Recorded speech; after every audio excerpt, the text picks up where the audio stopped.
যে ব্যক্তি কোরআনের সময় দেয় এটা হলো তার জীবনের সব থেকে শ্রেষ্ঠ সময়, সব থেকে সেরা সময়। আজকে হয়তো তুমি আমি বুঝতে পারতেছি না, কিন্তু কিয়ামতের দিন এর মূল্য অবশ্যই আল্লাহ তাআলা রব্বুল আলামিন দিবেন। কেননা কোরআন হলো একটা সুপারিশকারী, আল কোরআন শাফিউন, কোরআন কি সুপারিশকারী, আর কিয়ামতের দিন এই কোরআনের সুপারিশ আল্লাহ তাআলা রব্বুল আলামিন গ্রহণ করবেন, মুশাফফাউন। তো যদি তুমি কোরআনের সঙ্গে তোমার সম্পর্কটা ভালো থাকে, যদি কোরআনের সঙ্গে তোমার ওতপ্রোতভাবে তুমি জড়িয়ে থাকো, তাহলে কোরআন তোমার ওই পরকালীন জীবনে তোমার পক্ষ হয়ে জাহান্নাম থেকে মুক্তি করার ব্যবস্থা করবে। সুবহানাল্লাহ। আল্লাহ রাসূল সাল্লাল্লাহু আলাইহি ওয়াসাল্লাম বলেছেন, আকরাউল কোরআন ফাইন্নাহু ইয়াতি ইয়াউমাল কিয়ামাতি শাফিআন লিআসহাবি।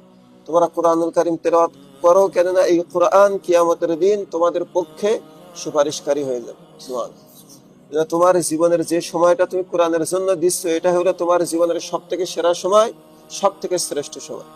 এটা মনে রাখতে হবে আমাদের।